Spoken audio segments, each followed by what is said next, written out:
Precipitating substance. Mind is the master power that molds and makes, and man is mind. And evermore he takes the tools of thought, and shaping what he wills brings forth 1,000 joys, 1,000 ills. He thinks in secret, and it comes to pass. Environment is but his looking-glass. Ephraim said, I have become rich.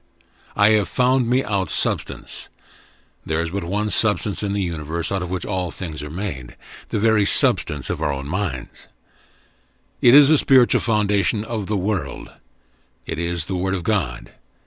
Through faith we understand that the worlds were framed by the Word of God, so that things which are seen were not made of things which do appear. Science is beginning to affirm the position of the metaphysician, that substance is plastic and sensitive to man's thought, and that he can mold it as he wills.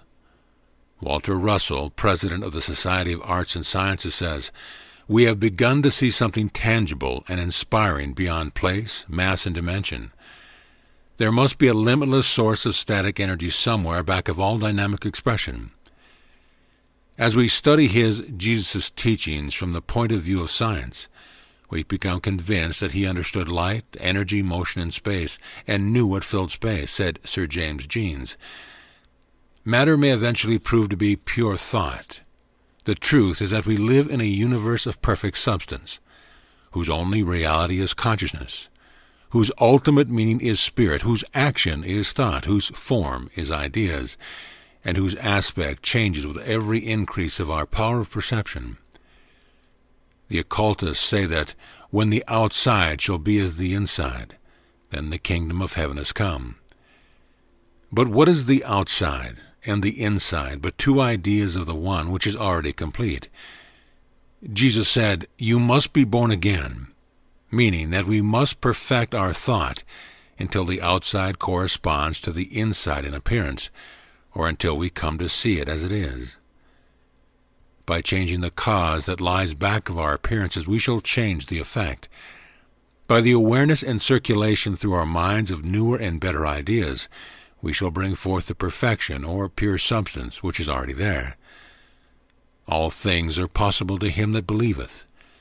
Since the invisible substance is so sensitive to our thought that it is formed by them, we must learn to think what we want to think, and stop thinking about the things we do not want.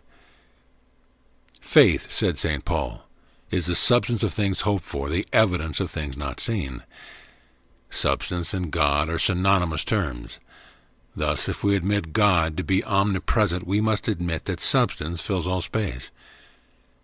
Heaven and earth are full of thee, substance. It is eternal, complete, perfect, and whole. The good and perfect gift already exists, although unseen, St. James. It is not necessary, therefore, that we deal with human imperfections or limitations any more than we would work with mistakes in solving a mathematical problem. As we gain a better understanding of the facts, the right solution appears. Right where the sickness, disease, or poverty seems to be, there is perfect substance in the same place. It occupies the same space that we do. In essence, then, the nature of man's body and affairs is always perfect. The nature of the one is the nature of the all, for all is sustained by the one and included in it.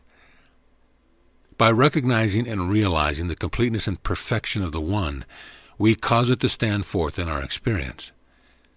In the highest truth, we do not seek to demonstrate health or supply, but letting go the form, we seek to be conscious of more substance. When a man becomes well, it is not because of anything he does on the outside, but because he has assisted nature or substance to assert itself, thus putting on again the truth of being. Let the word of Christ dwell in you richly in all wisdom,